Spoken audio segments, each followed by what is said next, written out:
नमस्कार सभी को। आप सभी का स्वागत है हमारे चैनल सेक्रेट स्पिरिचुअलिटी पर। आपका स्वागत है हमारे दूसरे पॉडकास्ट में। तो हमारे साथ फिर से एक बार शिवम कापड़िया है, जो कि एक इंजीनियरिंग स्टूडेंट है। शिवम के कुछ सवाल पिछले पॉडकास्ट में रह गए थे, तो हमने सोचा इसका एपिसोड 2 बनाया जाए। और कुछ आपके भी व्यूअर्स के कमेंट्स थे और कुछ ऑफलाइन कमेंट्स भी मुझे आए थे कि हमें कुछ इन प्रश्नों का स्पिरिचुअलिटी के थ्रू हम किस तरह से आगे बढ़े इन सब सब्जेक्ट्स में। तो आइए कुछ विशेष चर्चा करते हैं। Over to you Shivam. तो नमस्कार सभी को, मैं शिवम आज यहाँ फिर से आया हूँ अपने कुछ प्रश्न लेकर। तो आज का सबसे पहला प्रश्न ये है कि जैसे कि आप सबको पता है मैं एक इंजीनियरिंग स्टूडेंट हूँ। तो जनरल प्रॉब्लम ये रही है इंजीनियरिंग स्टूडेंट्स में कि हम जब भी कोई काम करने जाते हैं तो हम बहुत ओवरथिंक करते हैं उस काम को करने में। तो जैसे कि हम कोई काम कर रहे हैं तो वो काम का फल मिलेगा या नहीं, या फिर वो काम जो हम करने वाले हैं वो सही से होगा भी या नहीं। तो हम बहुत सोचते ही रहते हैं, ना कि वो काम पर मतलब काम करते हैं। तो ओवर थिंक मतलब करना ज़रूरी भी है, या फिर हम फालतू में ही अपना टाइम वेस्ट कर रहे हैं ओवर थिंक करके। देखिए, ओवर थिंकिंग एक कोई प्रॉब्लम नहीं है, ठीक है। ओवर थिंकिंग एक बहुत ही बड़ा सब्जेक्ट है। हम इसको धीरे धीरे करके ब्रेक डाउन करते हैं। ओवर थिंकिंग के पहले आपको ये समझना पड़ेगा कि थॉट क्या है, ठीक है। आप ओवर थिंकिंग क्या है? Collection of thoughts. इतनी सारी थॉट्स आ रही है कि आप थॉट्स में ही उलझ के फंस जा रहे हो, ठीक है। सो इसे कहते हैं over analysis and then happens paralysis, ठीक है। तो ओवर थिंकिंग के पहले हम थॉट्स को समझते हैं कि थॉट एग्जैक्टली क्या है। हमने लास्ट वीडियो में हमारे थोड़ा गहराई में गए थे, आत्मा के कॉन्सेप्ट्स में, मन, बुद्धि, चित्त, अहंकार, इन सब के कॉन्सेप्ट्स में गए थे। तो थॉट एग्जैक्टली क्या है? थॉट को अगर हम देखा जाए, अगर आप अवेयर हो इस समय, तो आपके मन में कुछ थॉट्स चल रहे हैं, ठीक है। जब वो थॉट धीरे धीरे करके बढ़ते हैं, ठीक है, तो वो ओवर थिंकिंग में कन्वर्ट होते हैं। बट थॉट ओरिजिनेट कहाँ से हो रही है, ठीक है, हमें वहां तक पहुंचना है। स्पिरिचुअलिटी का लक्ष्य यहाँ पे है कि थॉट ओरिजिनेट कहाँ से हो रही है। अगर आप वहां तक पहुंच गए तो कितनी थॉट्स जनरेट होनी चाहिए, कितनी नहीं होनी चाहिए, यहाँ पर कुछ हद तक आपको कंट्रोल मिलता है। पूरी तरह तो नहीं, लेकिन कुछ हद तक आपको कंट्रोल मिलता है। तो थॉट एग्जैक्टली क्या है? जैसे लास्ट टाइम मैंने ब्लैक होल के बारे में डिस्कस किया था कि जब कुछ नहीं था, ठीक है, कुछ भी नहीं था यूनिवर्स में, तो एक हल्की सी वाइब्रेशंस उत्पन्न हुई। जैसे ही वो वाइब्रेशन उत्पन्न हुई, उस वाइब्रेशंस ने पार्टिकल्स, मैटर्स बनाए, और वहां और वाइब्रेशंस क्रिएट हुई, और इस तरह से पूरे यूनिवर्स का क्रिएशन हुआ है। तो अभी अगर हम माइक्रो लेवल पे सोचें कि हम खुद एक यूनिवर्स है, ठीक है। मान लीजिए अभी आप नो थॉट सिचुएशन में है, तो आप एक ब्लैक होल में हो, ठीक है। आपके अंदर कुछ नहीं चल रहा है, ना कोई थॉट है, ना कोई मैटर है। जस्ट अज्यूम राइट नाउ कि कुछ नहीं चल रहा है, सब कुछ ब्लैंक है, वॉइड है, ठीक है। उसमें एक हल्की सी वाइब्रेशन उत्पन्न हुई, ठीक है, just because of your desire. सब सारा खेल डिजायर और फियर का है। तो आपके अंदर एक हल्की सी डिजायर उत्पन्न हुई, और वो डिजायर से एक थॉट जनरेट हुई है। ये फर्स्ट पॉइंट होता है उस ओरिजिनेशन का। तो एज पर स्क्रोडिंजर इक्वेशन, हर चीज वाइब्रेशन है। आजकल क्वांटम मैकेनिक्स, क्वांटम फिजिक्स भी इस लेवल पे पहुंच चुका है कि हर चीज एक वेव है, हर चीज एक वाइब्रेशन है। मैटर सिर्फ हमें दिखता है, बट वो मैटर एक्चुअली में है नहीं, ठीक है। पार्टिकल एक्चुअली में है नहीं, वो एक्चुअली में वेव ही है। तो अगर हर चीज वेव है, तो आपकी थॉट भी वेव हुई, ठीक है। तो एक हल्की सी वेव, एक तरंग, जो अगर एक शांत लेक है, उसमें आप एक हल्का सा पत्थर फेंकोगे, तो जो पहली तरंग उत्पन्न होगी, वो पहली तरंग आपकी पहली थॉट है। जो पहला विचार है, वो एक हल्का सा वाइब्रेशन है। इतना समझ में आया कि थॉट ये है। अब यहां से जब चेन रिएक्शन स्टार्ट होती है, जब न्यूक्लियर बॉम्ब गिरते हैं, एटम बॉम्ब्स गिरते हैं, तो एक चेन रिएक्शन होती है। पहले एक पार्टिकल रहता है, उसमें वाइब्रेशन होती है, फिर वो मल्टीपल पार्टिकल्स बनाता है, उसमें वाइब्रेशन उत्पन्न करता है, और ये फैलता जाता है। और ये ज्योमेट्रिकली, अर्थमेटिकली नहीं, एक्सपोनेंशियली फैलता है, ठीक है। तो ओवर थिंकिंग के केस में क्या होता है कि हमारी थॉट्स का वो जो चेन रिएक्शन है, वो इतना ज्यादा हो जाता है कि हमारा माइंड कंफ्यूज हो जाता है कि अब क्या करें और क्या ना करें, ठीक है। This is one stage of over thinking. ये एक थॉट के लेवल पे मैंने समझाया। अब आप देखिए, किसी भी चीज को अगर समझना है तो उसके व्हाट में पहले जाना पड़ता है, हाउ में नहीं जाना, कि हम कैसे ओवर थिंकिंग को रोके। ये बहुत बात का टॉपिक है। पहले ओवर थिंकिंग क्या है हमें ये समझना है। ओवर थिंकिंग आपको समझ में आ गई यस हाँ कि it's thought at one level and then it occurs like बहुत सारी थॉट्स एक साथ जब स्ट्राइक कर जाती है तो वो एक ओवर थिंकिंग का फॉर्म लेती है। तो अब हमें उसके पीछे ये सोचना है कि ओवर थिंकिंग हुई क्यों। ओवर थिंकिंग इसलिए हुई क्योंकि आप अपनी थॉट्स को कंट्रोल नहीं कर पाए, प्लस आपकी जो डिजायर्स थी वो बहुत ज़्यादा थी, आपकी जो एक्सपेक्टेशंस थी वो बहुत ज़्यादा थी, आपके जो नंबर ऑफ टास्क थे उस पीरियड में आप करना चाहते थे। मान लीजिए आप 1 घंटे में अगर 10 टास्क करना चाहते हैं तो आप डेफिनेटली ओवर थिंक करना ही पड़ेगा आपको, राइट। तो आपका प्लानिंग, आपकी प्रायोरिटाइजेशन ये प्रॉपर नहीं थी, इसलिए ओवर थिंकिंग वहाँ पर, ठीक है। तो जो मैंने बात की आपको ये ओवर थिंकिंग जो थॉट का जो ओरिजिनेशन पॉइंट है, हम वापस यहाँ पर आते हैं, बेसिक से स्टार्ट करते हैं फिर से। जो थॉट है, हमारी जो पहली थॉट है, वो एक vibration, it's a form of vibration, it's the first vibration in our universe. Micro level पे it's the first vibration in our universe. तो ये एक इच्छा है, ठीक है। पूरा ब्रह्मांड, पूरा यूनिवर्स ये एक ट्रायंगल में है। ट्रायंगल का एक पॉइंट है इच्छा, दूसरा पॉइंट है क्रिया और तीसरा पॉइंट है ज्ञान। ये एक ट्रायंगल बनाता है पूरा यूनिवर्स। अगर इस समय आप अवेयरनेस के साथ देखो तो इस ट्रायंगल में चल रहा है इच्छा, क्रिया, ज्ञान। आपकी जो थॉट की वाइब्रेशन थी वो इच्छा थी, आपको कुछ करना है, राइट, वो एक इच्छा थी। अब उस इच्छा पे आपको क्रिया करनी होगी, आपको एक्शन लेना होगा। पर्पस आपका क्लियर हो गया, it's a purpose, action and then knowledge. Purpose clear हुआ, फिर आपको एक्शन लेना है। आपके पर्पस अगर बहुत ज्यादा हो गए एक साथ, आपके 10 पर्पस हो गए तो आप कंफ्यूज हो जाओगे एक्शन किस पे ले, और आपकी एनर्जी डिस्ट्रीब्यूट हो जाएगी। आप जब एक्शन लेने जाओगे तो आपकी एनर्जी डिस्ट्रीब्यूट हो जाएगी कि मैं थोड़ा इधर भी कर लेता हूँ, थोड़ा इधर भी कर लेता हूँ, थोड़ा इधर भी कर लेता हूँ। पूरी तरह से एनर्जी डाली नहीं, आउटकम कहीं से आया नहीं। समझ रहे बात को? इस ट्रायंगल को समझना जरूरी है, यहाँ पे स्पिरिचुअलिटी काम में आती है। पर्पस आपका क्लियर हो गया, मान लीजिए आपको इंजीनियरिंग करना है, आपका टाइम फ्रेम फिक्स है, आपको 4 इयर्स में इंजीनियरिंग करना है, ठीक है। आपका पर्पस है अच्छे मार्क्स से इंजीनियरिंग करना है, पर्पस क्लियर है। एक्शन आप ले रहे हो, एक्शन कैसे ले रहे हो? आप पढ़ाई कर रहे हो, उसमें पढ़ाई करके आप अच्छे मार्क्स ला रहे हो, एग्जाम्स दे रहे हो, क्रिया हो गई। उससे क्या मिल रहा है आपको? ट्रायंगल का थर्ड पॉइंट है नॉलेज। उस नॉलेज को आप क्या करोगे? यूज करोगे फ्यूचर में, और उससे क्या होगा? एक और डिजायर क्रिएट होगी उस नॉलेज को यूज करने की, फिर हम उस पर काम करें। हाँ, तो समझ रहे हो, ये ट्रायंगल चलता जाएगा। आपकी एक इच्छा हुई, छोटी से छोटी लेवल पे भी अगर आप देखो, आपकी इच्छा हुई कुछ भी करने की। अभी एक पॉडकास्ट हम रिकॉर्ड कर रहे हैं, मेरी इच्छा हुई पॉडकास्ट रिकॉर्ड करने की, इस पे क्रिया चल रही है, ठीक है। क्रिया के बाद क्या होगा? एक ज्ञान होगा, एक वीडियो होगा, वो पब्लिश होगा। उसके बाद एक और इच्छा होगी, एक और पॉडकास्ट रिकॉर्ड करने की। इस तरह से हम हर पॉइंट पे, छोटे से छोटे लेवल देख लो या बड़े से बड़े टाइम फ्रेम पे देख लो, हम इस ट्रायंगल में ही है, ठीक है। इस ट्रायंगल को अवेयरनेस के साथ देखना। इस ट्रायंगल के बीच में एक पॉइंट आता है, इसको बिंदु कहते हैं, जहां ये तीनों एक हो जाते हैं, ठीक है। ये काफी थोड़ा एडवांस स्पिरिचुअलिटी का टॉपिक है, इसलिए अभी मैं टच आपके क्वेश्चन से रिलेटेड ही बात कर रहा हूँ मैं।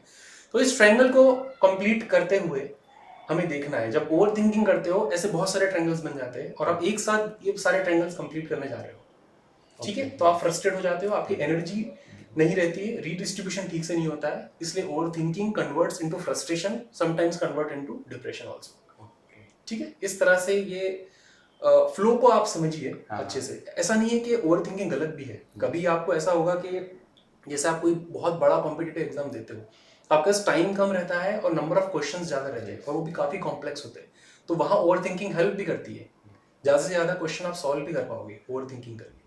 तो ओवर थिंकिंग हमेशा गलत नहीं है, लेकिन अवेयरनेस के साथ रहना कि ओवर थिंकिंग फ्रस्ट्रेशन में ना कन्वर्ट हो जाए। एक गोल्डीलॉक जोन होता है, ठीक है। एक गोल्डीलॉक जोन ये होता है कि आपको फेल कराया जाता है, पर्पसली आपको फेल कराया जाता है किसी टास्क में, और आपका पेशेंस टेस्ट किया जाता है। आपका पेशेंस जिस पॉइंट पे फ्रस्ट्रेशन पे कन्वर्ट होता है वो आपका गोल्डीलॉक जोन होता है। वो आपकी मैक्सिमम कैपेसिटी होती है किसी भी काम को करने की, क्योंकि आप हर काम में अगर पास होते जाए तो भी सही नहीं है, क्योंकि आप सीख नहीं पाओगे। लेकिन जब आप किसी काम में फेल होते हो तो आपकी अवेयरनेस और बढ़ती है कि इसको और अच्छे से करना है मुझे। तो आप जब तक फेल होते जाओगे तब तक आपका ये एक ग्राफ है, इस तरह बनते जाएगा, और जैसे ही आपका फेलियर डिप्रेशन या फ्रस्ट्रेशन में कन्वर्ट होता है, मतलब आप उससे उस पॉइंट से ज्यादा फेल नहीं हो सकते, तो आप एक पॉइंट पे लॉक हो जाओगे, उसको गोल्डीलॉक जोन कहते हैं। तो हर इंसान को अपना एक गोल्डीलॉक जोन डिफाइन करना होता है, ठीक है। उस जोन के इस साइड रहोगे कभी ओवर थिंकिंग नहीं होगी, और होगी भी तो फ्रस्ट्रेशन में कन्वर्ट नहीं होगी। जोन के उस साइड जाओगे तो हमेशा फ्रस्ट्रेशन में रहोगे, ठीक है। तो जैसे आपने बताया ओवर थिंकिंग के बारे में, तो ये थिंक करना भी ज़रूरी है। ओवर थिंक हमेशा ही गलत नहीं है। करेक्ट। तो ये गोल्डी लोक जोन जैसे बताया, ये हम कैसे समझ सकते हैं कि हम किस लेवल तक मतलब हम फेल होते जा रहे हैं। तो हम अभी तो फ्रस्ट्रेट नहीं हो रहे, बट एक टाइम के बाद हम फ्रस्ट्रेट होने लग जाते हैं। करेक्ट। तो ये कैसे जान सकते हैं खुद के लिए बारे में? ये हर पर्सन के लिए अलग होता है, इट्स अ सब्जेक्टिव थिंग। जैसे आप क्रिकेट खेल रहे हैं हाँ। और आपको बाउंसर खेलना नहीं आती है, यस। ठीक है, हाँ। तो आप बॉलर को बोलोगे कि भाई मुझे बाउंसर डाल। हम्म। अब आप अगर मान लीजिए 10 बाउंसर्स के बाद फ्रस्ट्रेट हो जा रहे हो कि Yes. नहीं यार आज के दिन मेरा फॉर्म नहीं है, मैं हाँ। नहीं खेल पा रहा हूँ, तो उस बैट्समैन की कैपेसिटी है कि भाई 10 बाउंसर के बाद वो नहीं झेलेगा, ठीक है। लेकिन धीरे धीरे प्रैक्टिस करके वो ऐसा होगा कि 20 बाउंसर भी खेल पाएगा, Yes. 50 बाउंसर्स भी खेल पाएगा, ठीक है। तो ये अभ्यास से आता है, करत करत अभ्यास से सब चीजें हो जाती है। अच्छा। तो इसीलिए स्पिरिचुअलिटी में अभ्यास को, प्रैक्टिस को बहुत इंपॉर्टेंस दिया गया है कि आप जो भी चीज कर रहे हो, ऐसा नहीं कि सिर्फ मेडिटेशन कर रहे हो, आप जो भी काम कर रहे हो उसको इतने अच्छे से करने की कोशिश करो, इतने अच्छे से कोशिश कर रहे हो कि आप जो रिजल्ट चाहते हो वैसा मिले आपको, और वैसा नहीं मिल रहा है तो कहीं ना कहीं आपके प्रैक्टिस में ही कमी है, और आपको वो कमी ढूंढकर वापस से प्रैक्टिस करना है। Try try but never cry, ठीक है। Yes. तो मेडिटेशन से ये किया जा सकता है। मेडिटेशन एक प्रैक्टिस है। Yes. देखिए मेडिटेशन जनरली प्रैक्टिस किस चीज के लिए है? अपने विचारों के लिए। आपने जैसे ओवर थिंकिंग की अभी बात की, तो हमारे विचार जो है वो कुछ हद तक हमारे हिसाब से चले। अब हमारे ये जो पॉइंट है ये बहुत गहरा पॉइंट है। हमने लास्ट पॉडकास्ट में सुना था कि मैं हम मतलब किस चीज की बात कर रहा हूँ मैं। तो ये जो पॉइंट है हमारा, ये है आत्मा, ठीक है। अगर आप आत्मा को पकड़ के चल रहे हो, ठीक है, तो दुनिया की कोई भी ताकत नहीं है कि आपको हिला पाए, ठीक है, क्योंकि आप यूनिवर्स के सेंटर में हो और सारा यूनिवर्स आपसे ही बन रहा है।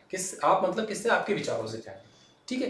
तो थॉट के जब सेंटर में आप होते हो तो आपके पास इतना कंट्रोल होता है कि थॉट को, उस वाइब्रेशन को किस तरह से मैनिपुलेट किया जा सके। मैट्रिक्स मूवी में जब नियो, अगर आपने देखा होगा, मैट्रिक्स मूवी है, उसमें जब नियो फंस जाता है तो नियो के पास ये कला होती है कि वो मैट्रिक्स से किस तरह निकले, ठीक, और किसी में वो कला नहीं होती है। तो ये यूनिवर्स भी एक मैट्रिक्स है जिसमें आप फंसे हुए हो। आपको ये कला सीखना है कि आप न केवल इस यूनिवर्स में बल्कि यूनिवर्स के बाहर भी जो भी है, आप वहां भी उस थॉट के साथ या उस थॉट के बिना उस अवेयरनेस के साथ जी सको। That is what the purpose is. तो आपने जैसे ओवर थिंकिंग को समझाया, तो इन शॉर्ट ओवर थिंकिंग का मतलब ये है कि जो टास्क आप चूज कर रहे हो उसे आप फोकस के साथ करें और अवेयर होके करें, तो ये ओवर थिंकिंग हुई। तो और जैसे एट ए टाइम एक ही करें। ओके, तो जैसे आप अब टास्क की बात आई गई है, तो टास्क, हाँ, हम अगर कोई टास्क करते हैं तो हमें कुछ टास्क को छोड़ना पड़ता है। जैसे कुछ पाने के लिए कुछ खोना पड़ता है। तो हम जैसे स्टडी करते हैं तो हमें इंटरटेनमेंट और स्पोर्ट्स वगैरह थोड़ा सेक्रीफाइस करना पड़ता है। तो कौन सा सेक्रीफाइस करना ज़रूरी है, ये कैसे समझे? ओके, तो कुछ पाने के लिए कुछ खोना पड़ता है। यस। देखिए जैसे मैंने अभी वो ट्रायंगल आपको समझाया, इच्छा, क्रिया और ज्ञान, ठीक है। आप अगर मल्टीपल इच्छाएं कर रहे हैं, ठीक है, अब इच्छा करने में आपको कोई पाबंदी नहीं है, भगवान ने सबको बराबर की चॉइस दी है। आपको जो चॉइस करना है, जिस तरह से ज़िंदगी जीना है, आप उस तरह से ज़िंदगी जी सकते हो, बट उसके रिजल्ट्स भी वैसे होंगे, ठीक है। आपने अगर अच्छी चीज़ें सेक्रीफाइस कर दी बुरी चीज़ों के पीछे, तो फ्यूचर में रिजल्ट्स भी आपको बुरे मिलेंगे, ठीक है। ये बहुत ही सिंपल सी कर्म की थ्योरी है जो कृष्ण ने गीता में समझाई है। अब रही बात कि किसको कब प्रायोरिटाइज करें, ठीक है, कब क्या सेक्रीफाइस करना है, कब क्या नहीं करना है, हम उसको फिर से हमारा जो बेसिक सिद्धांत है इच्छा, क्रिया और ज्ञान, उससे समझते हैं। आपने 4 इच्छाएं कर ली, मान लिया आपका दिन है, आपके एग्जाम्स है, तो आपको पढ़ाई की इच्छा है, एट द सेम टाइम आपको एक मूवी भी देखना है, और एट द सेम टाइम आपको बाहर घूमने भी जाना है, ठीक है। ये आपकी 3 इच्छाएं आज के दिन की हो गई, ठीक है। अब आपको क्रिया लेना है, ठीक है, इच्छाएं तो हो गई, क्रिया लेना है। तो क्रिया लेते टाइम अब आपको ये सोचना है अवेयरनेस के साथ, वापस एक स्टेप बैक लेके, कि क्या मेरे लिए सही है और क्या मेरे लिए गलत है, और आगे जाके क्या मेरे लिए सही चीज़ कर सकता है और क्या चीज़ गलत कर सकता है। ये एक एनालिसिस का भाव लाना है यहाँ पर बुद्धि हेल्प करती है। ठीक है, मन का क्या काम है? इच्छा उत्पन्न करना। सारे विचार मन में उत्पन्न हो रहे हैं, सारी जो इच्छाएं जो है वो मन में उत्पन्न हो रही। जो क्रिया का काम है वो आप बुद्धि को सौंपो, क्रिया का काम मन को मत सौंपो। अच्छा। बुद्धि का काम है क्रिया पर एनालिसिस करना कि आपको कौन सी इच्छा को पकड़ना है और उस पर क्रिया करवानी है। क्रिया अल्टीमेटली आपकी पूरी बॉडी करेगी। ठीक है, अब कल आपका एग्जाम है और आपके पास ये 3 इच्छा है, तो ऑटोमेटिकली आपकी वो जो 2 इच्छाएं है, बाहर मूवी देख के जाने की या घूमने की, वो डीप्रायोरिटाइज हो जाएगी और पढ़ाई की जो इच्छा है वो प्रायोरिटाइज हो जाएगी। क्यों? क्योंकि एक अर्जेंसी क्रिएटेड है। हाँ। आपको कल एग्जाम है, आपने एक टास्क बना के रखा है, आपको कुछ करना है, तो अल्टीमेटली आपकी जो पढ़ाई वाला टास्क है उस पर क्रिया हो जाएगी और फिर ज्ञान मिल जाएगा आपको। ठीक है, लेकिन ऐसी सिचुएशन है जब आपका कुछ प्लानिंग ही नहीं है। हाँ। मान लीजिए आपको कल कुछ नहीं करना है, अब जब कुछ नहीं करने वाली स्टेट आती है वहां सबसे ज्यादा इच्छा उत्पन्न होती है। और वहां पे जो इच्छा उत्पन्न होगी उसको प्रायोरिटाइज करना प्लस उस पर क्रिया लेना, ये मुश्किल काम हो जाता है। क्योंकि वहां पर बुद्धि आपको इतनी हेल्प नहीं करती है, क्योंकि आपके पास एक गोल नहीं है, एक लक्ष्य नहीं है। ठीक है, जो भी चीज इस डुअलिटी में हो रही है, डुअलिटी मतलब जो द्वैत है, जैसे मैं एक पर्सन हूं और आप एक पर्सन है। ठीक है, जैसे हम भगवान को पूछते हैं तो एक मूर्ति पूजन हमारे हिंदू धर्म में है, तो भगवान जो होता है वो एक अलग एंटिटी है, वो मूर्ति में है, और मैं जो पूज रहा हूँ एक अलग एंटिटी है। जब तक ये द्वैत का भाव रहता है, ठीक है, तब तक ये ट्रायंगल चलता ही रहेगा। ठीक है, ये ट्रायंगल का चलना ही यूनिवर्स को चला रहा है। ठीक है, आप ये समझ रहे हो कि आप इस ट्रायंगल में ही फंसे हो, आपको इस ट्रायंगल से बाहर निकलना है, ऐसा कुछ नहीं है। ये ट्रायंगल में ही पूरा यूनिवर्स चल रहा है। ठीक है, तो आपका जो प्रायोरिटाइजेशन वाला पार्ट है वो तब आएगा जब एक लक्ष्य निर्धारित होगा। आपका अगर लक्ष्य निर्धारित हो गया कि मान लीजिए मुझे एक हफ्ते में 5 चैप्टर्स पढ़ाई करनी है, ठीक है, और आपने दूसरी इच्छाएं भी उत्पन्न कर दी उसके सामने, अब आपके ऊपर चॉइस है, भगवान ने आपको चॉइस दिया है, आपको किस पर एनर्जी देना है, किस पर एनर्जी नहीं देना है। जिस पर एनर्जी दोगे वहां क्रिया हो जाएगी। ठीक है, अब आपके पास ये जो गोल है एक हफ्ते का, वो गोल आपको ड्राइव करेगा। ठीक है, मैंने सबसे पहले बताया कि सारा जो कॉन्सेप्ट है वो डिजायर और फियर के बीच में है। ठीक है, आपकी डिजायर उतनी स्ट्रांग नहीं है। आपकी अगर डिजायर इतनी स्ट्रांग नहीं है तो मल्टीपल डिजायर्स हो जाएगी।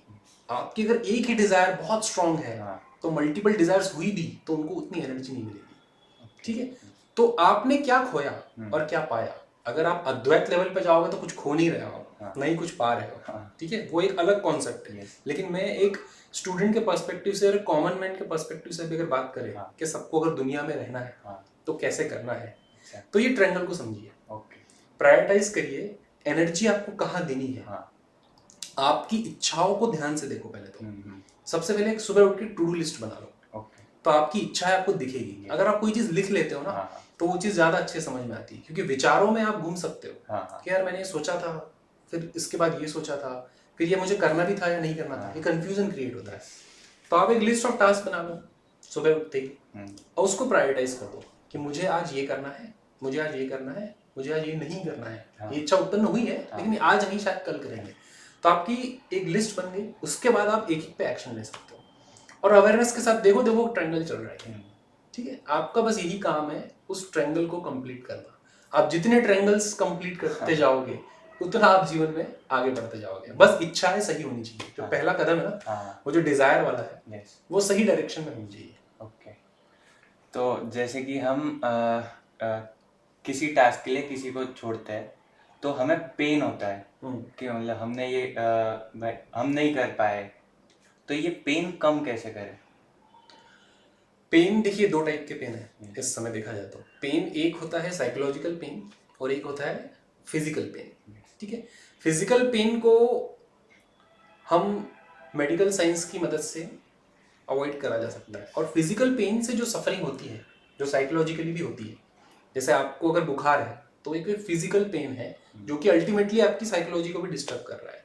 ठीक है, दैट इज नेचुरल। ये हर एक ह्यूमन बीइंग के साथ होता है और इसे एक्सेप्ट कर लीजिए आप, इसमें कोई इशू नहीं है। अगर आपको कोई बीमारी है तो ऑब्वियसली कहीं पेन होगा, फिजिकल पेन होगा, उससे आपको साइकोलॉजिकल पेन भी होगा। ठीक है, दैट इज फाइन। बट आजकल जो है संसार में सबसे ज्यादा लेवल पे साइकोलॉजिकल पेन है। साइकोलॉजिकल पेन से ही कभी कभी फिजिकल पेन भी आता है और साइकोलॉजिकल पेन ही हमारे समस्त दुखों का कारण है। ओके। ठीक है, तो साइकोलॉजिकल पेन को आपको समझना पड़ेगा कि आपने अगर कुछ पाया है तो कुछ खोया है, तो आपका फोकस कहाँ पे है? यस। आपका फोकस पाने पे है अगर, तो आप खुश रहोगे। लेकिन आपका फोकस ये है कि यार 10 में से 9 चीज तो मिल गई, लेकिन वो एक चीज नहीं मिली, तो आप साइकोलॉजिकल पेन में फंस गए। मतलब आपका माइंडसेट वहां पर गड़बड़ है। समझ रहे हो आप? अगर हम माइंडसेट की अभी बात करें, अभी हम यहाँ बैठे हैं, अभी हमें ऐसा लगता है कि हमें कुछ मिला नहीं है, लेकिन अभी भी हमें बहुत कुछ मिल रहा है भगवान से। अभी आप देख रहे हो यहाँ पे चारों तरफ हवा है, जो कि फ्री में अवेलेबल है। ठीक है, ये इतनी इंपॉर्टेंट चीज है कि कुछ सेकंड्स के लिए भी ये अवेलेबल ना हो तो हमारा जिंदा रहना मुश्किल है। ठीक है, अभी कुछ शहरों की, कुछ देशों की हालत देखो जहाँ पर एयर पोल्यूशन हो गया है, तब जाके इंपॉर्टेंस हमें समझ में आया है। ठीक है, तो जब भी हम किसी चीज को पा रहे हैं तो किसी चीज को खो रहे हैं, और जो पेन हमें आ रहा है उसको भी हमें अवेयरनेस के साथ देखना है। और जो चीज़ हमें मिली हुई है, जैसे अभी मैंने हवा की बात की, पानी की बात है, ऐसी बहुत सारी चीज़ें हैं जो हमें फ्री में ही मिली हुई है। ठीक है, लेकिन हमें उसका ग्रेटिट्यूड नहीं है। हमारा जो मन है हमेशा नेगेटिव डायरेक्शन में ज़्यादा सोचता है, मतलब जो क्या नहीं है। मन की फितरत ही यही है कि हमारे पास क्या नहीं है, वो ज़्यादा सोचने में आता है रादर देन कि क्या है हमारे पास। अगर हमारा माइंडसेट हम स्विच करें कि आज के दिन मुझे क्या क्या मिला है, अगर हम सिर्फ 1 मिनट ये फोकस कर ले, तो हमारे सारे पेन, जो साइकोलॉजिकल पेन है ना, 1 मिनट में गायब हो जाएंगे। बहुत बढ़िया। ये जैसे आपने बताया लक्ष्य को चूज करना, ये एक बहुत इम्पोर्टेंट होता है। तो ऐसी कौन सी प्रैक्टिस की जाए जिससे हम सही लक्ष्य को चूज करें? देखिए, सही गलत कुछ नहीं होता है, लक्ष्य लक्ष्य होता है। ठीक है, अब अगर कोई पर्सन इंजीनियर बनना चाहता है लेकिन उसके पेरेंट्स उसे नहीं चाहते इंजीनियर बनाना, तो एक कॉन्ट्रडिक्शन आ गया। ठीक है, दोनों ही सही है। उनके पेरेंट्स के मन में कुछ और लक्ष्य है और उस पर्सन के मन में कुछ और लक्ष्य है, तो गलत सही कुछ नहीं होता है। पहले आपको चूज करना है, पहले जो आपकी इच्छा है उस पर ही मनन करना है, क्रिया लेने के पहले, कि ये जो मैंने इच्छा की है ये मेरे लिए सही है, गलत है, सबकी सहमति से है, इच्छा आगे जाके क्या होगी कन्वर्ट, इस तरह से एक एनालिसिस करना है। ठीक है, अच्छा गलत कुछ नहीं है, जैसे ही आपने उस इच्छा पे क्रिया की वो मैनिफेस्ट हो जाएगा। ठीक है, जैसे ही अब हम कोई भी काम करें, जिस चीज पे भी हम क्रिया लेते हैं वो चीज मैनिफेस्ट हो जाती है। हमारा जो सबकॉन्शियस माइंड है ना, वो एनालिसिस लेवल पे नहीं चलता है, वहां पर सिर्फ मैनिफेस्टेशन काम करता है। आपके विचार गए और वो चीज मैनिफेस्ट हुई, आपके विचार गए और वो चीज मैनिफेस्ट हुई। ठीक है, एक लेवल पे जब आपके फिल्टर्स सारे खत्म हो जाते हैं, हमारे अभी माइंड में इतने फिल्टर्स लगे हुए हैं कि हम हमारी एनर्जी को हमारे अगेंस्ट यूज करते हैं। जैसे हमने कुछ सोचा लेकिन हमने तुरंत ही उसके अगेंस्ट भी बहुत कुछ सोच लिया, तो एक कॉन्ट्राडिक्टरी एनर्जी क्रिएट कर दी। तो जो हमने पॉजिटिव एनर्जी क्रिएट की थी वो नेगेटिव एनर्जी से कंपनसेट कर दी, तो हम वही कभी रह जाते हैं। ठीक है, तो अच्छा बुरा कुछ नहीं है, जो भी आप सोच रहे हो एनालिसिस कर लो, विचार कर लो कि ये करना है, and then take action on that. Okay, तो अध्यात्म के जैसे मैं एक इंजीनियरिंग स्टूडेंट हूँ, तो मुझे जो भी चीज़ करनी होती है तो सबसे पहले मैं उसके एलिजिबिलिटी पे जाता हूँ। जैसे मैंने एक इंजीनियरिंग कॉलेज भी चूज़ किया, तो हर कॉलेज का एक अलग अलग एलिजिबिलिटी क्राइटेरिया था। तो अध्यात्म का क्या एलिजिबिलिटी क्राइटेरिया है, या कुछ है भी या नहीं है, कि सभी के लिए अध्यात्म है या फिर कुछ क्राइटेरिया है? ये बहुत अच्छा क्वेश्चन है कि हर चीज़ में एक एलिजिबिलिटी क्राइटेरिया होता है। कोई एग्ज़ाम क्लियर करनी है तो आपको एंट्रेंस एग्ज़ाम्स तो देना ही पड़ती है। स्पिरिचुअलिटी में चीज़ें ना थोड़ी अलग चलती है, मतलब इसका जो आंसर है वो सीधा नहीं है, इसका आंसर यस भी है और नो भी है। ठीक है, तो पहले नो पे आते हैं। अच्छा। कि स्पिरिचुअलिटी किसके लिए नहीं है। ठीक है, स्पिरिचुअलिटी क्या है वो तो हमने समझा है, लेकिन किसके लिए है किसके लिए नहीं है वो भी समझते हैं। स्पिरिचुअलिटी जो अध्यात्म है वो उन लोगों के लिए थोड़ा कम रिलेवेंस रखता है जो कुछ बहुत पाना चाहते हैं। समझ लो, जैसे आपको एक बेसिक लेवल पे हो आप, ठीक है, कोई पर्सन अगर एकदम बेसिक लेवल पे, मान लीजिए पान वाला है, वो दिन के 200-300 रुपए कमा रहा है, मैं उसके पास जाके बोलूंगा कि तू कौन है बता, मन बुद्धि चित्त अहंकार, तो बोलेगा भाई तुम्हें पान चाहिए तो ले लो, फालतू बातें मत करो। ठीक, तो स्पिरिचुअलिटी ऐसे लोगों के लिए नहीं है। स्पिरिचुअलिटी ऐसे लोगों के लिए भी नहीं है जो बहुत ही ज्यादा ग्रीड में है ना, वो बहुत कुछ पा चुके हैं लेकिन उनका वो ट्रायंगल खत्म ही नहीं हो रहा है। वो इच्छा क्रिया ज्ञान इच्छा क्रिया ज्ञान इच्छा क्रिया ज्ञान करते करते इतना एक्यूमुलेट कर चुके हैं कि उन्हें पता ही नहीं है कि वो कौन है, किसके लिए एक्यूमुलेट कर रहे हैं इतना, और क्या होगा, क्योंकि अंत में तो सबको मरना ही है। हाँ अंत में आप मर जाओगे, आपके पास कुछ हो या ना हो इससे कोई फर्क नहीं पड़ने लगा। तो जिसके पास ये अभाव का जो भाव है ना, अभाव का, कि मेरे पास कुछ है नहीं, मुझे कुछ प्राप्त करना है, जो बहुत ही निचले स्तर पे है, स्पिरिचुअलिटी इतनी रिलेवेंस नहीं है उनके लिए। ओके उनको उनके लिए ये है कि भाई आप जो कर रहे हो वो अच्छे से कर लीजिए आप, अच्छा ठीक है, पहले जो पाना है वो पा लीजिए, उसके बाद ये प्रश्न पे आना कि आत्मा क्या है, मन क्या है, ओके और यूनिवर्स में क्या चल रहा है, भगवान क्या है, हाँ। ये सब उनके लिए अभी इतना रिलेवेंस नहीं रखता है। स्पिरिचुअलिटी उन लोगों के लिए भी नहीं है जो इतने बड़े लेवल पर है, इतना पैसा कमा चुके हैं, इतनी धन दौलत है, इतना पावर है, लेकिन फिर भी मन में शांति नहीं है, क्योंकि उन्हें और कुछ चाहिए। ओके ठीक है, एक तो नीड हो गई और एक ग्रीड हो गई। यस जो ग्रीड के उस पार है, जो ग्रीड में है, उनके लिए स्पिरिचुअलिटी नहीं है। जो नीड के भी नीचे है, मतलब जो जरूरत है वही पूरी नहीं कर पा रहे, तो स्पिरिचुअलिटी उनके लिए भी नहीं है। ठीक है, ऐसा नहीं है कि ये लोग यहाँ आ नहीं सकते, हाँ इन दोनों के बीच में एक दरार है, एक लाइन है, ठीक है, जो कि एक बैलेंस की लाइन है। मतलब आपकी जितनी नीड है वो पूरी हो चुकी है, आपको जितना पैसा कमाना था, जितना फेम कमाना था, जितना नाम कमाना था, जो भी आपके घर वालों के लिए जो करना था, वो आप कम से कम एफर्ट में कर पा रहे हो। ठीक है, आप थोड़ा बहुत टाइम अपने लिए दे पा रहे हो, अपने स्वाध्याय के लिए दे पा रहे हो, अपने सत्संग के लिए दे पा रहे हो, और फिर एक बहुत बड़ी डिजायर उत्पन्न हो रही है कि ये संसार में चल क्या रहा है। पूरा ब्रह्मांड इस समय वो ट्रेंगल में फंसा हुआ है, इस ट्रेंगल से बाहर कैसे निकले। जिस पर्सन में ये सोच है और ये डिजायर बहुत स्ट्रांग है और बहुत एनर्जी के साथ वो इस डिजायर को सोच रहा है कि ये सर्कल के बाहर भी कुछ है क्या, स्पिरिचुअलिटी की शुरुआत वहां से होती है। ओके उन पर्सन्स के लिए स्पिरिचुअलिटी है जो हमेशा बीच में रहता है। ठीक है, इसलिए कृष्ण ने अर्जुन को पहले ही बोला कि तू स्थित प्रज्ञ हो जा, यस उसके बाद मेरी बात सुनना। ठीक है, तू ना गुड में रहे ना बैड में रहे, ठीक है, ना तू ज्यादा शोक कर ना तू ज्यादा खुश हो। ठीक है, क्योंकि तू शोक करेगा तो तू नीचे आ जाएगा, तू बहुत खुश हो जाएगा तो तू और खुशी चाहेगा। तू बीच में आ, पहले तू बीच में आ, स्थित प्रज्ञ बन, और उसके बाद जान कि मैं कौन हूं। ठीक है, तो स्पिरिचुअलिटी जनरली वैसे देखा जाए तो देखो, नो का तो बता दिया मैंने, यस का ये है कि है तो सबके लिए, लेकिन उसको पहले समझना, उसके बाद वो उसका जो क्रक्स है, जो तत्व है, जो मेन एलिमेंट है कि भगवान क्या है, आप कौन हो, यूनिवर्स क्या है, जिसके अंदर ये इच्छा है, तो उसके बाद तो फिर भगवती देख लेती है सब। बस आपको सिर्फ इच्छा करना है, क्रिया का काम जो है वो भगवती करती है, और जो ज्ञान का काम है वो गुरु देते हैं। तो आप एक इच्छा हो स्पिरिचुअलिटी की, मैं फिर से वही ट्रेंगल पे आ रहा हूँ वापस, स्पिरिचुअलिटी में आप एक इच्छा हो, जिसके मन में एक इच्छा उत्पन्न हुई है कि मुझे कुछ जानना है, मुझे सत्य जानना है। जिसको सत्य जानना होता है वो क्रिया लेता है, और क्रिया की ऊर्जा कौन देती है, भगवान देता है, भगवती देती है, जो भी आपका इष्ट है वो देता है, और ज्ञान कौन देता है, गुरु देता है। ठीक है, इस तरह से ये स्पिरिचुअलिटी का ट्रेंगल कंप्लीट होता है, और ये तीनों अंत में इससे बाहर निकल पाते हैं। जो ट्रेंगल है, स्पिरिचुअलिटी इस ट्रेंगल में भी है, इस समय भी है, लेकिन इस ट्रेंगल के बाहर भी है। ठीक है, देवी कहती है, देवी अथर्वशीष में, कि मैं हर जगह हूँ और मैं हर जगह नहीं भी हूँ। मतलब जितना भी ये ऑब्जर्वेबल यूनिवर्स है, इस सब में देवी है, लेकिन जो अभी ऑब्जर्व नहीं भी हुआ है वहां भी वो है। तो स्पिरिचुअलिटी आपको वहां ले जाती है, सत्य की ओर ले जाती है। तो जिसको सत्य जानना है उसके लिए आध्यात्म है, जिसको सत्य नहीं जानना है, सिर्फ क्रियाओं में फंसना है, उसके लिए अल्टीमेटली आध्यात्म उनको कंफ्यूज कर देगा।